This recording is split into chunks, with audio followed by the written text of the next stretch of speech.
Be be Sughra ننی سی تھی، 6 سال کی تھی، بار بار لپٹ کر کے بی بی زینب سے کہتی ہیں وہ ننھا بچہ کہاں ہے علی اصغر جس کے ساتھ میں کھیلتی تھی، وہ کہاں ہے، فلاں کہاں ہے۔ بچی کے دماغ میں جتنے یاد تھے سب کو پوچھا کرتی تھی۔ بی بی زینب کہتی ہیں ہر ایک کے جواب میں جب میں کہتی تھی وہ بھی انتقال کر گئے، وہ بھی انتقال کر گئے۔ بی بی سغرا پوچھتی تھی کیا کربلا میں موت سستے میں ملتی ہے؟ جہاں آپ لوگ گئے تھے موت بہت سستی ہے، اتنوں کو کیسے آپ نے موت کے گھاٹ اتار دیا؟ بی بی زینب کے پاس کوئی الفاظ نہیں تھے۔ امام زین العابدین کا زندگی بھر یہ حال تھا۔ اللہ اکبر، زین العابدین وہ تنہا شہزادے ہیں میرے مولا حسین کے جو پھر 95 ہجری تک باحیات رہے۔ امام حسین کی شہادت ہونے کے بعد 61 ہجری میں جو شہادت ہوئی اس کے بعد سے سن 95 ہجری تک آپ باحیات رہے، لیکن روتے روتے آنکھوں کا پانی سوکھ گیا تھا۔ لوگ کہتے ہیں امام زین العابدین کو ہم لوگ دیکھتے تھے، کبھی وہ روتے تھے تو دونوں آنکھوں سے خون نکل آتا تھا۔ لوگ پوچھتے کہ مولا زین العابدین سجاد آپ اتنا کیوں روتے ہیں؟ کہتے ہیں کیا تم میری ہنسی کی تمنا رکھتے ہو؟ جس کے سامنے اس کے بھائیوں کو، اس کے گھر والوں کو، اس کے باپ کو کاٹا گیا ہے، اس کے گھر والوں کو کاٹا گیا۔ امام زین العابدین کا حال یہ تھا کہ امام زین العابدین شہر میں جا رہے تھے اور قصاب گوشت بیچنے والا دکان میں بیٹھا ہے، گوشت بیچ رہا ہے۔ جیسے وہ قریب آنے لگے اس نے جلدی سے گوشت کے اوپر چادر ڈال دی، گوشت چھپا دیا۔ لوگ جو گوشت خریدنے والے کھڑے تھے انہوں نے پوچھا کہ بندے تو کیوں گوشت چھپا رہا؟ کہا زین العابدین آ رہے ہیں، وہ ابھی یہاں کھڑے ہوں گے اور گوشت دیکھ کر کے رونا شروع کر دیتے، گوشت دیکھ کر کے رونا شروع کرتے۔ کہا ایسا کیوں کرتے؟ کہتے ہیں جب بھی وہ میری دکان کے پاس یہ کچا گوشت دیکھتے ہیں تو کہتے ہیں کہ میرے بھائیوں کا گوشت ایسے ہی کٹا کٹایا تھا اور ادھیڑا گیا تھا۔ زندگی بھر وہ گوشت کی دکان کے پاس کھڑے ہوتے تو ان کی آنکھیں بہہ جاتی۔ اور اس کے بعد ایک روایت یہ بھی ملتی ہے کہ قربانی کے دن تھے، مولا زین العابدین ایک جگہ سے گزر رہے ہیں، ایک قصائی بکرے کو لٹایا ہے اور جلدی سے اس پر چھری چلائی جا رہی۔ امام زین العابدین دور سے کھڑے ہو گئے، کہا اے قصائی تو نے بکرے کو لٹایا، پانی پلایا کہ نہیں پلایا؟ وہ کھڑا ہوا، کہا اے امام زین العابدین ہم مسلمان ہیں، جانوروں کو کاٹتے ہیں تو پہلے پانی پلا کے کاٹتے ہیں۔ امام زین العابدین نے کربلا کی طرف منہ کیا، کہا مولا حسین مسلمان جانوروں کو پانی پلا کے کاٹتے، جانوروں کو پانی پلا کے کاٹتے ہیں، مگر اہل بیت کے کسی شہزادے کو ایک گھونٹ بھی پانی نہیں پلایا گیا اور انہیں ویسی پیاسا شہید کیا گیا، پیاسا کاٹا گیا ہے۔ امام زین العابدین کی پوری زندگی ایک ایک چیز کو دیکھتے تو رونے لگ جاتے کہ کربلا میں یہ چیز نہیں تھی، یہ چیز نہیں تھی۔ ایک وقت ایسا بھی آیا کوفہ کا گورنر ابن زیاد، یہ اب اس کے برے دن شروع ہو چکے تھے، میں پھر دوسری تقریر میں عرض کروں گا، زور کی اذان انشاءاللہ تقریر کے بعد ہوگی۔ آج سارا مجمع یہاں پر ہے اور انشاءاللہ بغیر نماز پڑھے ہم تو یہاں سے جائیں گے، اور اذان لوگوں کو جمع کرنے کے لیے ہوتی ہے، جو آلریڈی جمع ہے پھر انہیں کیا جمع کیا جائے۔ اذان تو ہم دیں گے انشاءاللہ، صبر کریں، یہ وقت شہادت کا ہے، یہ وقت کربلا کی یاد کا ہے۔ مولا حسین کے یہ شہزادے امام زین العابدین رضی اللہ تعالیٰ زندگی بھر آپ کے حالات یہ تھے کہ کبھی کچا گوشت دیکھیں تو رو پڑے، کسی جانور کو ذبح ہوتے دیکھیں تو رو پڑے۔ ایک بار امیر کوفہ ابن زیاد، اب امیر مختار نام کا ایک شخص جو بدلہ لینے کے لیے بعد میں اٹھ کھڑا ہوا، بعد میں کوفہ میں ایک ایسا شخص ظاہر ہوا جس کا نام مختار ثقفی تھا، اس نے اعلان کیا کہ میں قاتلان حسین کا بدلہ لوں گا، اور اس نے اٹھ کر کے کچھ اہل بیت سے محبت کرنے والوں کو اپنے قافلے میں جمع کیا، اور یہ قافلہ بڑھتا گیا یہاں تک کہ خون حسین کا بدلہ لینے کے لیے یزید کی موت کے بعد اس نے ہر ایک کو تلاشنا شروع کیا، شمر کو ڈھونڈا، اس کو قتل کیا، اور اس کے بعد عمرو بن سعد کو ڈھونڈا، اسے قتل کیا، عبید اللہ بن زیاد جو کوفہ کا حاکم تھا، جو جڑ تھا اس فساد کا، اسے ڈھونڈا، اور اس کے بعد 22,000 کا جو لشکر تھا اس میں سے کسی ایک کو بھی اس نے زندہ نہیں چھوڑا، ایک کو بھی نہیں، جتنے وہاں شریک تھے سب کو قتل کیا، سب کو قتل کیا، اور 22,000 کو قتل کرنے کے بعد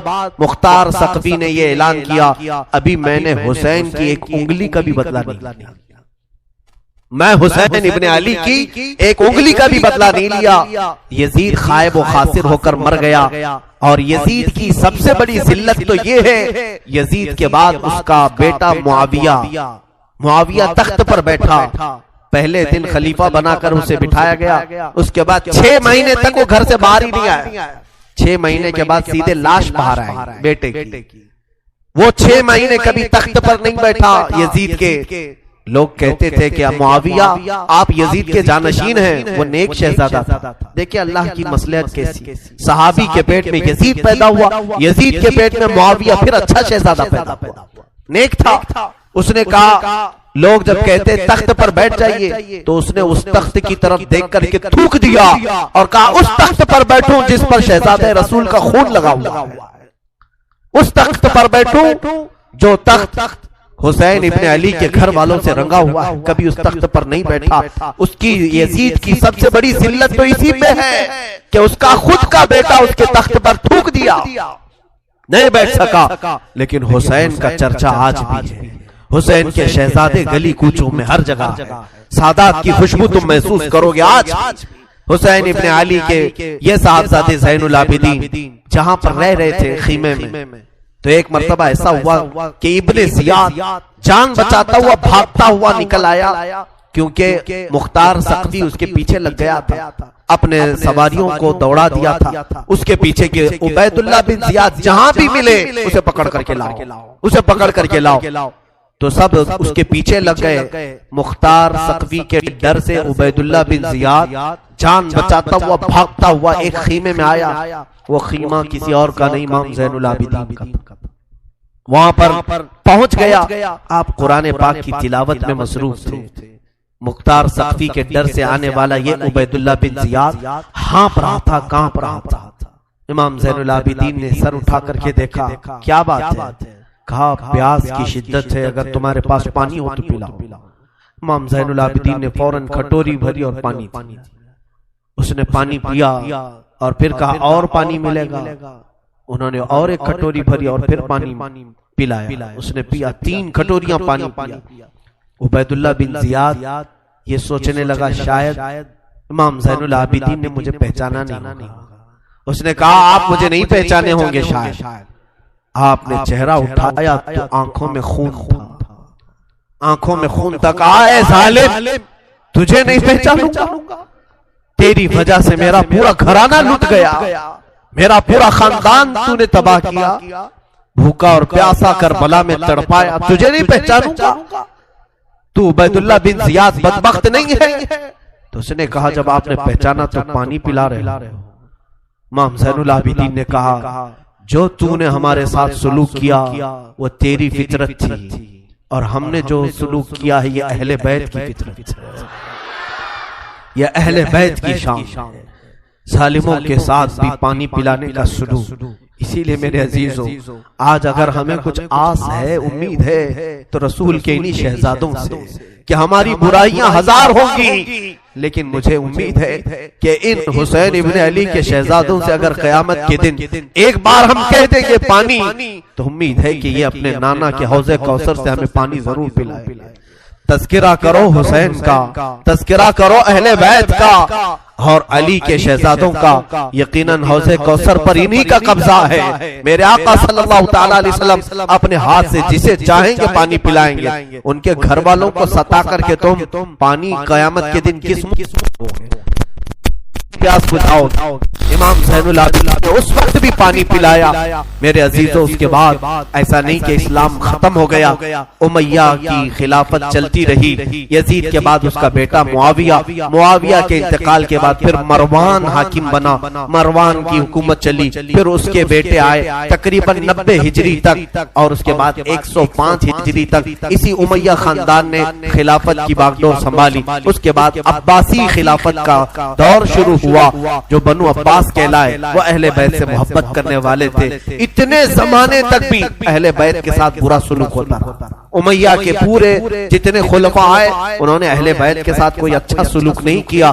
امام باقر کے ساتھ، امام جعفر صادق کے ساتھ، امام موسیٰ کاظم کو 12 سال تک قید میں رکھا گیا تھا. ان کو زہر پلایا گیا تھا، کوڑے مارے گئے تھے. یہ اماموں کے ساتھ برا سلوک تقریباً 100 سال تک چلتا رہا. اور ایسا نہیں، رسول کا گھرانہ آج بھی لٹانے پر قربان ہے. آج بھی اگر کوئی بات آ جائے تو دیکھنا رسول اللہ کی جو اصلی آل ہوں گے، اصلی اولاد ہوں گے، وہ قیادت کے لیے آگے بڑھیں گے اور اپنا سر بھی پیش کریں. ہندوستان کی فتح میں سلطان محمود غزنوی کے قافلے میں 2 شہزادے ایسے تھے کہ یہ قلعے کے پھاٹک پر، یہاں جب سلطان محمود غزنوی حملہ کے لیے آتے تھے ہاتھیوں کو دوڑاتے تھے، اور جو قلعہ تھا یا ہندوستان کا جس کو فتح کرنا تھا اس قلعے کے پھاٹک پر نوکیلے کیل لگے ہوئے تھے، ہاتھیوں کے سروں میں گھس جاتے تھے تو وہ ہاتھیاں چیخ کر کے پیچھے آ جاتی، قلعہ فتح نہیں ہوتا تھا. رات کو خواب میں محمود غزنوی نے دیکھا حضور پاک صلی اللہ علیہ وسلم تشریف لائے. محمود غزنوی بادشاہ پوچھا یا رسول اللہ ہندوستان فتح کیسے ہوگا؟ میرے آقا نے فرمایا تیری فوج میں میرے 2 شہزادے ہیں، ان سے مشورہ لے، وہ جو کہیں گے تو اس پر عمل کر. صبح اٹھا تو فوج میں دیکھا تو 2 آل رسول تھے، 2 نوجوان تھے. حاضر ہوا، کہا آپ میری فوج میں ہیں، میں نہیں جانتا تھا، آپ مجھے مشورہ دیں کہ کیا کرنا ہے. جانتے ہو دونوں شہزادوں نے کیا مشورہ دیا؟ پہلے وعدہ لیا سلطان جو ہم کہیں گے اس پر عمل کرنا ہوگا. کہا بالکل عمل کروں گا. کہا بات در حقیقت یہ ہے جب تم ہاتھیوں کو دوڑاتے ہو یہ قلعے کا پھاٹک توڑنے کے لیے، اس قلعے پر نوکیلے کیل لگے ہوئے ہیں، وہ ہاتھیوں کے سر میں گھس جاتے ہیں، اس وجہ سے ہاتھی توڑ نہیں پاتے. کل صبح جب حملے کے لیے تم ہاتھیوں کو تیار کر دو، ایک کام کرنا، ایک ہاتھی کے سر پر مجھے باندھنا، دوسرے ہاتھی کے سر پر میرے بھائی کو باندھنا. یہ دونوں شہزادوں نے کہا. محمود غزنوی تڑپ گیا، کانپ گیا، قیامت کے دن میں کیا جواب دوں، اور وہ منہ چھپا کر بھاگ آیا. دونوں شہزادے باہر آئے اور فوجیوں کو حکم دیا ہاتھیوں کے سروں پر ہمیں باندھا جائے. وہ خود انہوں نے ہاتھیوں کے سروں پر اپنے آپ کو باندھا. ہاتھی دوڑائے گئے اور ہاتھی دوڑ کر جیسے ہی قلعے کے دروازے پر ٹکر مارا اور وہ نوکیلے کیل انہی شہزادوں کے سینوں میں ایسے پیوست ہو گئے، اتنی تیزی سے چپ گئے کہ دونوں کی لاشیں انہی پھاٹک پر لٹکی رہ گئی اور وہ دروازہ ٹوٹ کر کے گر گیا اور ہندوستان میں اسلام کا پرچم لہرایا گیا. یہاں پر بھی خون آل رسول ہے. میرے عزیزوں، یہ اہل بیت کے دم قدم سے ہم آج اسلام کی بہاریں دیکھ رہے ہیں. یہ سارا صحرا ان قربانیوں کو جاتا ہے.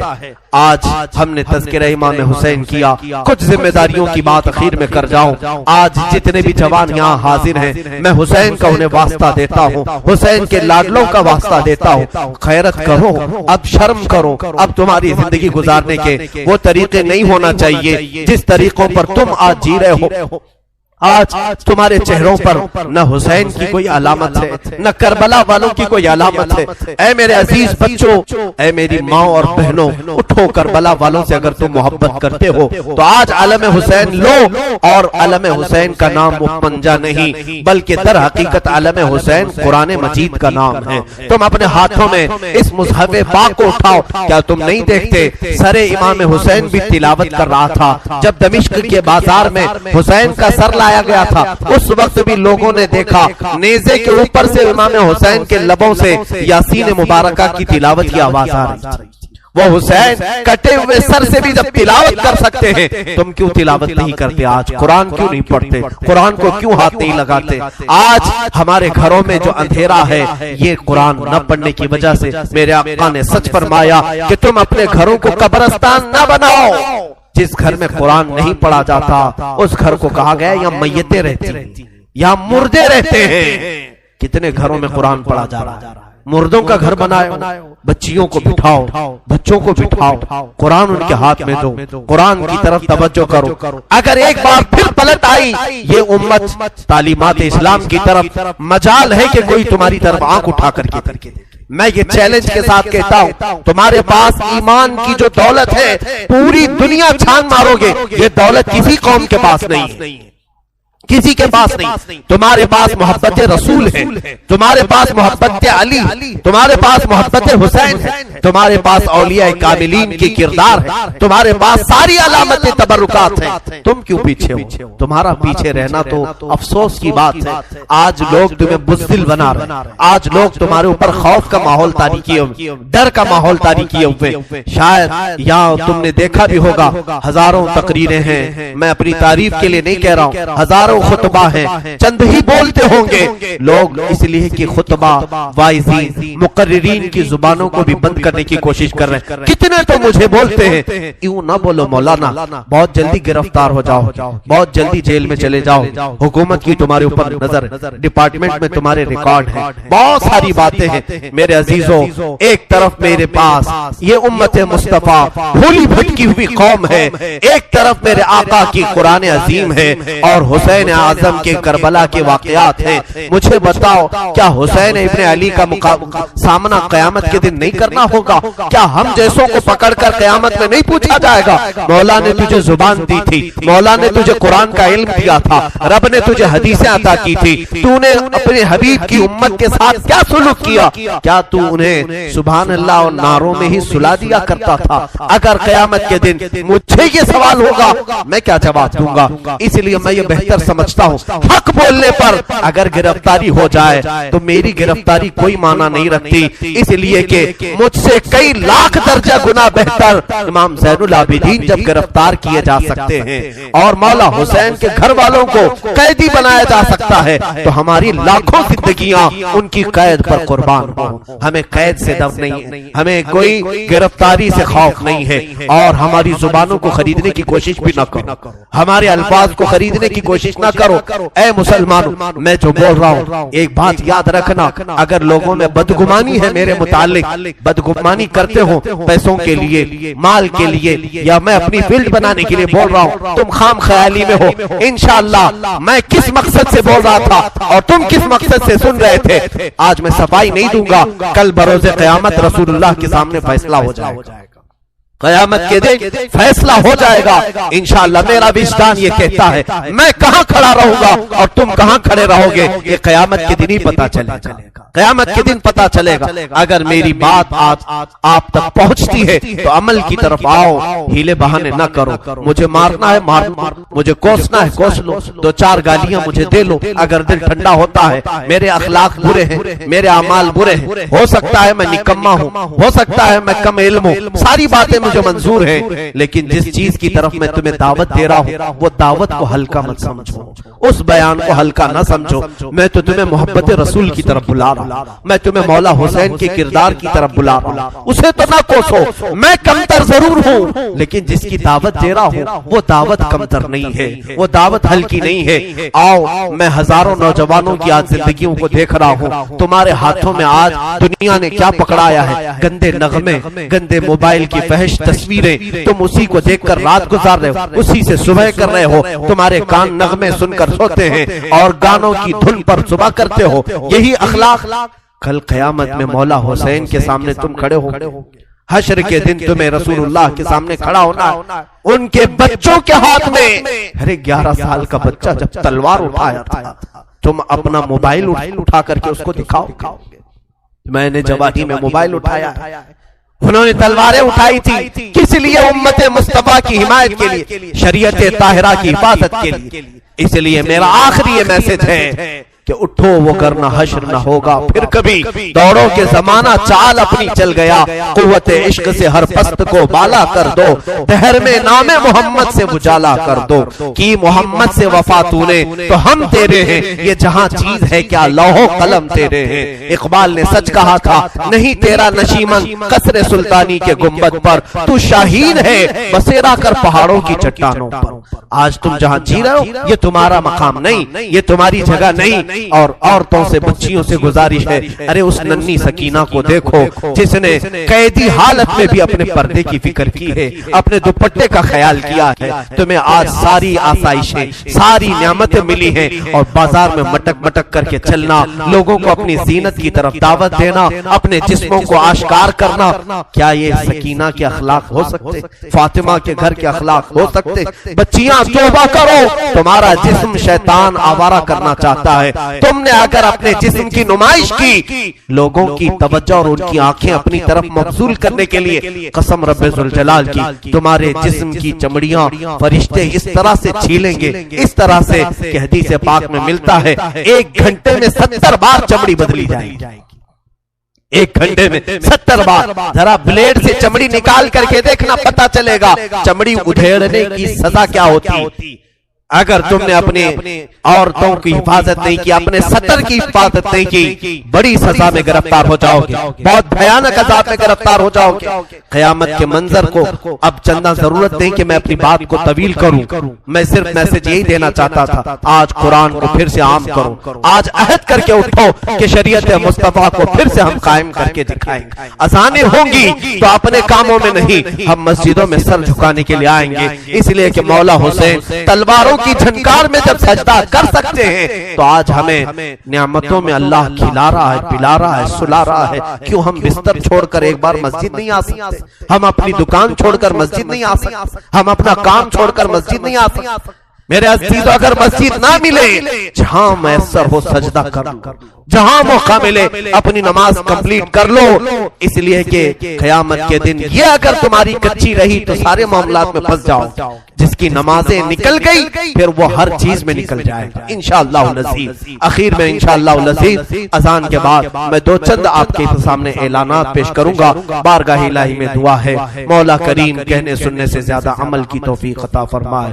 اے رب قدیر، آج جو بھی شہادت امام حسین کا تذکرہ ہوا، اے ذوالجلال خدا، ہم سب کی آوازوں کو تو سن رہا ہے، ہمارے آہو بکا کو تو جانتا ہے۔ ہم غم حسین میں آج بیٹھے ہیں تیرے گھر میں، مولا جتنے یہاں حاضر ہیں سب کی حاجتیں پوری فرما دے۔ مولا جتنے سن رہے ہیں، خواتین، بچے، بچیاں دور دراز سے جو اس پروگرام کو سن رہی ہیں، شامل ہیں، مولا ان سب کو بھی ہم دعاؤں میں شامل کرتے ہیں۔ مولا حسین کی برکتیں ان سب کو بھی عطا فرما۔ اے اللہ، آج عاشورہ کا دن ہے، اے کریم خدا، آج تیری رحمتیں اترتی ہیں، تو بندوں سے راضی ہوتا ہے۔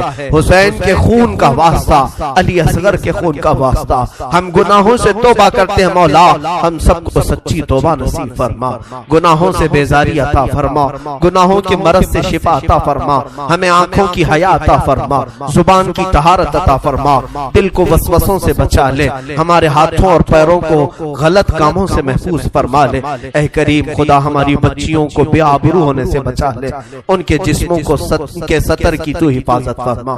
اے کریم خدا، پورے ہندوستان میں امن و امان عطا فرما، اسلام و سنیت کا بول بالا فرما، کفار و مشرکین کے برے منصوبوں کو خاک میں ملا دے۔ اے رب قدیر، تیرا احسان ہے تو نے ہمیں اسلام پہ پیدا کیا، تیرا احسان ہے تو نے امت محمدیہ میں بنایا، تیرا احسان ہے تو نے ہمیں علی اور حسین کے گھر والوں کے تذکرہ کرنے والوں میں پیدا کیا۔ اے مولا، یہ محبت حسین ہماری زندگی کی آخری سانس تک ہماری زندگی میں عطا فرما۔ اے رب ذوالجلال، اس مسجد پاک میں بچے، جوان، بوڑھے جتنے حاضر ہیں، جو جس پریشانی میں مبتلا ہے، مولا تو بہتر جانتا ہے، سب کی پریشانیاں دور فرما۔ اس پورے محلے پر مولا، ہمارے آس پاس جتنے گھر ہیں، اس پورے محلے پر زمینی آسمانی بلاؤں سے تو حفاظت فرما، غیب سے برکتوں کا نزول فرما۔ اے خلاق العالمین، ارحم الراحمین، تیرے دربار میں صرف اتنی التجا ہے، اگر ہماری زندگی باقی رہی، ان آنکھوں کو ایک بار تیرے حبیب پاک کے چہرے کی زیارت نصیب فرما، مولا حسین کے چہرے کی زیارت نصیب فرما، مولا بغداد، کربلا اور مدینہ طیبہ کی زیارت نصیب فرما، ہم سب کو حج مقبول نصیب فرما، ہماری دعاؤں کو رسول کریم صلی اللہ علیہ وسلم کے نالین پاک کے صدقے قبول فرما۔ ان اللہ و ملائکتہ یصلون علی النبی یا ایھا الذین آمنوا صلوا علیہ وسلموا تسلیما۔ اللهم صل على سيدنا ومولانا محمد معدن الجود والكرم وآله وأصحابه الكرام وابنه الكريم وبارك وسلم سبحان ربك رب العزة عما يصفون وسلام على المرسلين والحمد لله رب العالمين۔